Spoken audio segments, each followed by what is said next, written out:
Hello, everybody, and welcome back to my continuation of my book reading of Stephen King's Cell. Here we go. You know the red lamps, don't you?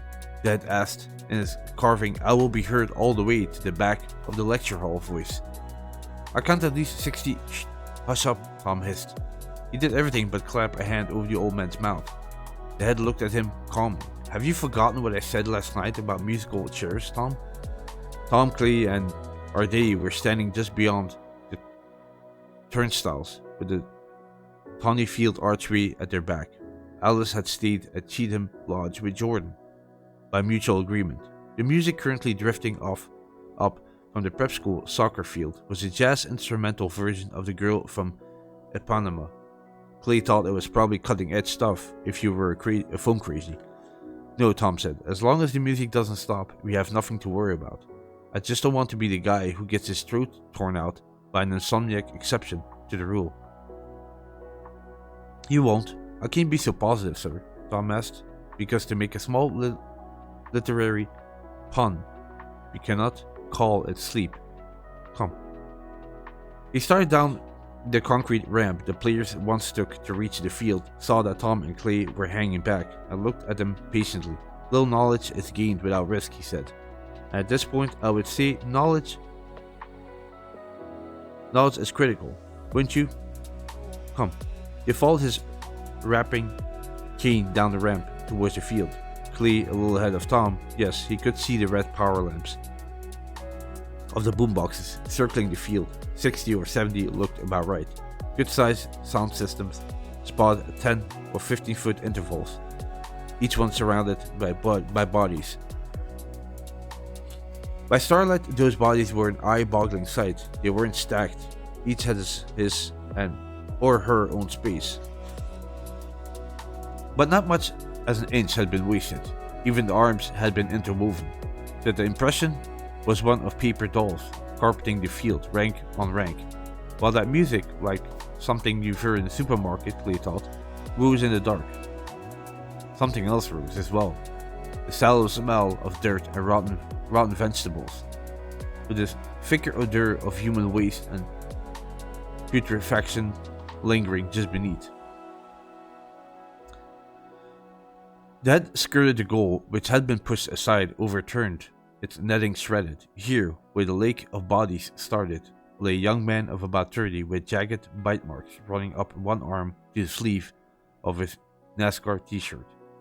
The bites looked infected. In one hand he held a red cap that made Clay think of Alice's pet sneaker. He stared dully at the stars as Betty Midler once more began singing about the wind beneath her wings. Hi, the head cried in a rusty piercing voice. He poked the young man briskly in the middle with the tip of his cane, pushing in until the young man broke wind. Hi, I said. Stop it, Tom almost groaned. The head gave him a look of tight-lipped scorn, then worked the tip of his cane into the cap the young man was holding. He flicked it away. The cap sealed about 10 feet and landed on the face of a middle-aged woman. Clay watched, fascinated, as it slipped partially aside, revealing one rapt and blinkless eye. The young man reached up with dreamy slowness, and clutched the hand that had been holding the cap into a fist. Then he subsided. I think he's holding it again, Clay whispered, fascinated.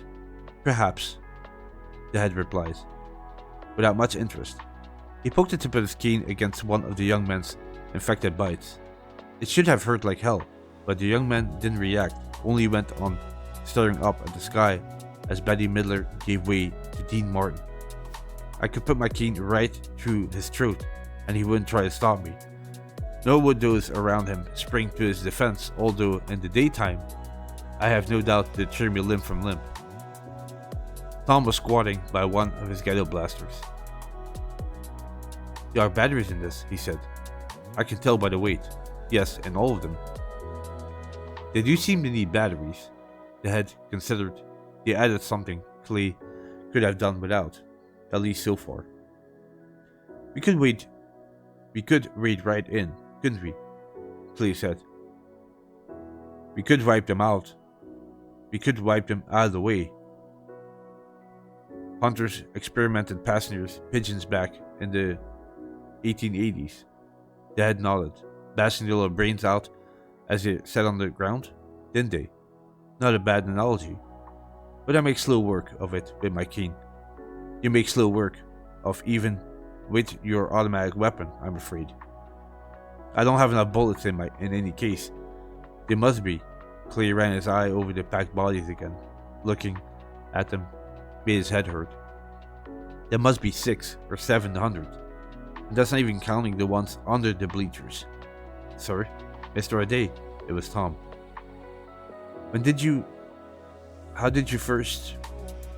How did I determine the depth of this trance state? Is what you're asking me? Tom nodded. I came out the first night to observe. The flock was much smaller then, and of course I was drawn to them. Out of simple but overwhelming curiosity. Jordan wasn't with me. Switching to a nighttime existence had been rather hard for him, I'm afraid.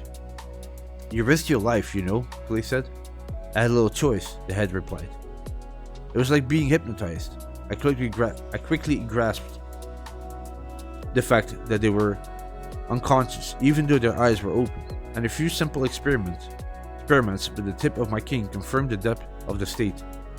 Clay thought of the head's limp, though of asking him if he considered that would have happened to him if he'd been wrong, and he'd come after him, and held his tongue. The head would no doubt reiterate what he already said. No knowledge obtained without risk. Jordan was right. This was one very old school dude. Clay certainly wouldn't have wanted to be 14 and standing on this disciplinary carpet. Are they, meanwhile, was shaking his head at him. 600 or 700, a very low estimate, Clay. This is a regulation-sized soccer field. That's 6,000 square yards. How many? The way they're packed together, I would say 1,000 at very least. And they're not really here at all, are they? They're sure of that. I am. And what comes back? A little more each day. Jordan says the same, and he's an acute observer. You may trust me on that. It's not what they were. Which is to say, not human. Can we go back to the lodge now? Tom asked. He sounded sick. Of course, the head agreed. Just a second, Clay said. He knelt beside the young man in the NASCAR t-shirt. He didn't want to do it. He couldn't help thinking that the hand which had clutched for the red cap would now clutch at him. But he made himself. Down here at the ground level, the stink was worse. He had believed he was getting used to it, but he had been wrong. Tom